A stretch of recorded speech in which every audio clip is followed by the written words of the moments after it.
So friends, आज हम लोग एक और IIT जेईई एडवांस 2021 के एक क्वेश्चन के बारे में बात कर रहे हैं जो कि किचन कॉन्सेप्ट्स का क्वेश्चन है। यानी कि जिसे किचन के प्रेशर, वॉल्यूम और टेम्परेचर का सिंपल कॉन्सेप्ट पता है वो ये क्वेश्चन इजीली सॉल्व कर लेगा और इसके अंदर किसी तरीके की कोई इक्वेशन याद रखने की भी ज़रूरत नहीं है।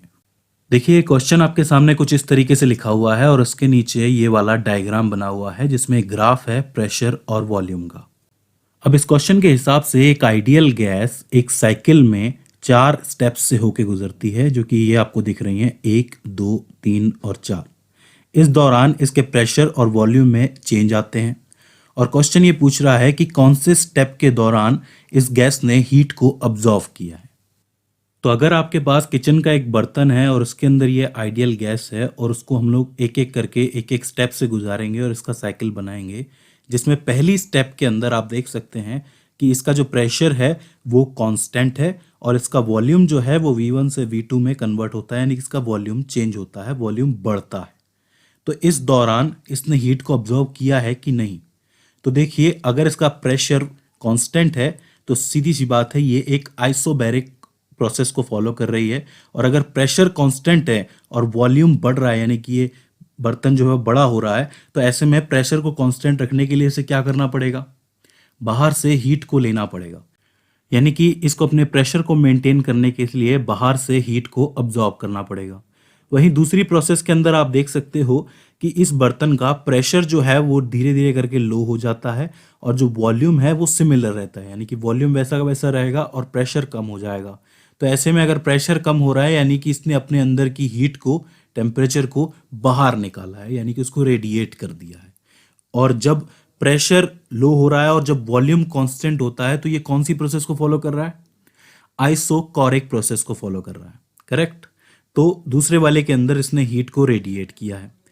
वहीं तीसरी प्रोसेस के अंदर इसका प्रेशर जो है वो लो लेवल पे है और कांस्टेंट है, और हम लोग इसके वॉल्यूम को भी दोबारा कम कर देते हैं, पहले जितना ही कर देते हैं।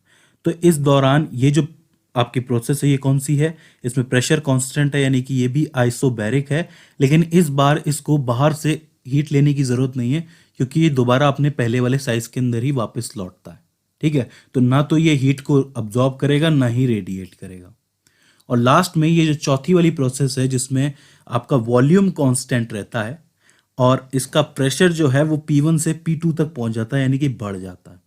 तो आप सोचिए कि इतने से वॉल्यूम में अगर इसको प्रेशर अपना इंक्रीज करना होगा तो ये कैसे करेगा।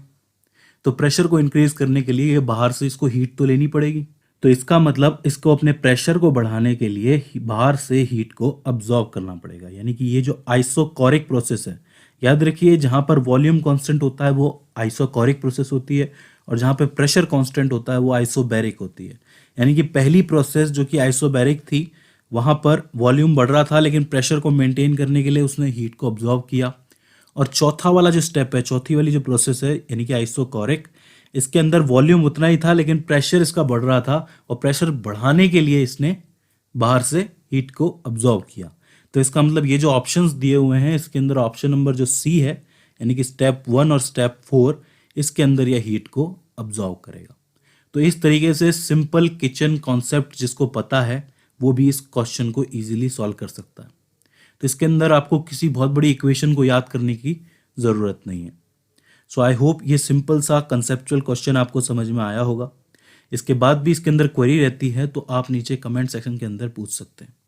तो फ्रेंड्स, आज के इस छोटे से वीडियो में बस इतना ही। सी यू इन द नेक्स्ट।